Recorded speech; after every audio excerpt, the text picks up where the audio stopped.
یو ډېر د یېرې حدیث دی. رسول الله صلی الله علیه وسلم فرمایي اربعة یؤذون اهل النار على ما بهم من الاذى.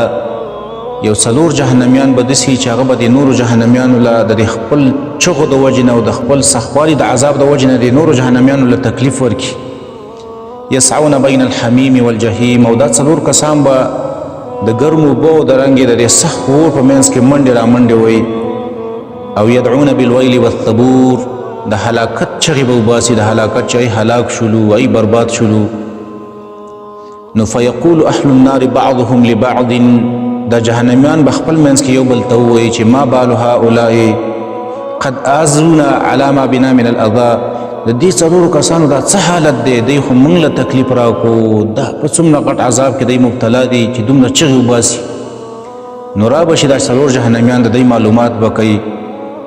نو رسول الله اسلام فرمایي چې وګوري نو فرجل مغلق علیه تابوت من جمر. یو سړی به یې په دې څلورو کې چې هغه به د اور په تابوت کې را بنګلی شوی، د سکروټو په تابوت کې را بنګلی شوی. یعنې یو طرف ته به د جهنم ګوري او بل طرف ته به په دې اور کې دننه د ده لپاره یو بل تابوت جوړ شوی چې په هغې کې به ورتلی شوی. دویم ته چې وګوري نو ورجل یجر امعاءه. هغه به د دې سختوالي د عذاب د وجې نه پرې ته دا کلمې ښکته ولیدلي او په ځان پسې به یې راکاږي او دا چغې به وایي. هغه دریم ته چې وګوري نو ورجل یسیل فوه قیحا و دما. د دې خولې نه به وینې روانې او زوی به ترې روانې د سختوالي د عذاب د وجې نه دا ګوګل به په دې خوله راولېږي. څلورم ته چې وګوري ورجل یاکل لحمه. هغه به د خپل ځان دا غوښې په خپله باندې خوري. دومره سخت عذاب به چې په خپله به خپل ځان چپونه لګوي او د خپل اندامونه به په خپله باندې خوري. نو فیقال لصاحب التابوت. دا جهنمیان د صاحب التابوت ته به ووایي دا کوم چې په دې تابوت کې بند شوی د ده نه به تپوس وکړي چې ما بال الابعد. د دې بدبخته دا څه حال دی؟ دا تا څه چل کوو چې دا تو تا ته دومره سزا میلاویږي او دومره په بد حال کې چې موږ له دې تکلیف راکړو سره د دې نه چې موږ ته خپله سزا میلاویږي. نو فیقولو دغه سړی به وایي دا کوم چې په دې تابوت کې بند دی چې ان الابعد دا هلاک شوی چې دی قد ماته مړو په داسې حالت کې وفي عنقه اموال من الناس چې په د ده په دې سټ کې د پردي مالونه وو. یعنې داسې مرګ وله په داسې حالت کې راغلی وو چې هغه د پردي مالونه لوټ کړي وو، پردي مالونه غصب کړي وو، حرام یې کړي وي. نو د هغې د وجې نه اوس ده ته دا سزا میلاویږي. ویقال للذي یجر امعاءه. بیا به هغه سړي ته وویلی شي چې هغه د خپلې کلمې د سختوالي د عذاب د وجې نه ښکته په دې خپو کې راکاږي او کلمې ته ښکته پرېوتې دي. ده ته به وویلی شي چې ما بال الابعد. د دې بدبخت او د دې هلاک شوي دا څه حالت دی؟ ده ته دا څومره سزا میلاویږي؟ ده خو موږ له تکلیف راکړو او سره د دې چې موږ ته خپله سزا میلاویږي د ده د طرف نه هم دا چغې اورو. دا خو یو قسمه بله سزا ده. نو دا سړی به ورته ووایي فیقولو دغه سړی به ووایي دا کوم چې دا کلمې راکاږي چې ان الابعد دا هلاک شوی چې دی او دا بدبخته چې دی کان لا یبالي ان اصاب البول منه لا یغسله.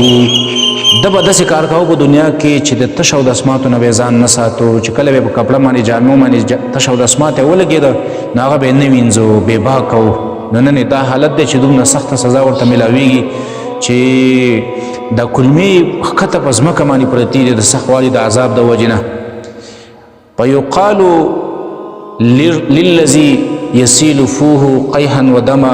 بیا به هغه سړي ته وویلی شي چې هغه د خولې نه وینې رارتئ د سختوالي د عذاب د وجې نه او زوی رارتئ او نوونه رارتئ په دې خوله باندې چې ما بال الابعد. د دې بدبخته لا څه حال دی؟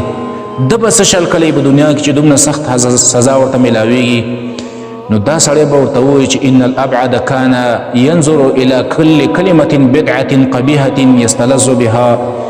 ده کې دا کار چې په دنیا کې به کم یو د فحش ملګری و او د پاش خبرې به وي او د پاش مجلس به و، سپکې خبرې به وي، بېکار او ردي خبرې به وي. دا به په هغې کې ناست و، دا سپک باسونه به یې کول او د هغې نه به یې خوند اخیستو. نن دا حال دی چې په دې خولې باندې د سختوالي د عذاب د وجې نه وینې را بهیږي او نوونه پرې را بهیږي. بیا به هغه څلورم له راشي الذي یاکل لحمه چې خپله غوښه په خپله باندې خوري. نو ده ته به وویلی شي چې ما بال الابعد. د ده څه حالت دی؟ دا په څه د څه ګناه کې راګیر دی؟ نو دا به ورته ووایي چې کان یمشي بالنمیمة ویأکل لحوم الناس. ما په دنیا کې داسې کارونه کول چې چغلي به مې کوله، خلک به مې جنګول، د خلکو په منځ کې به مې فساد پیدا کاوه، د ده خبره به مې دله وړل، هغه له وړله، د هغه به مې دلته راوړله او د خلکو غیبتونه به مې کول. نو د هغې د وجې نه ماته نن دا سزا میلاویږي چې زه د سخوالي د عذاب د وجې نه د خپله غوښه په خپله باندې خورم. نو موږ تاسو اوس په دې حدیث کې سوچ وکړو چې یاره چېرته دا ګناهونه خو به په موږ کې نه وي، داسې نه چې موږ به دغه څلورو کسانو کې راشو. ډېر د یېرې حدیث دی چې دا د دې څلورو کسانو د وجې د عذاب د وجې نه به د نورو کسانو ته تکلیف میلاو شي، دا دی چې کومې چغې وایي.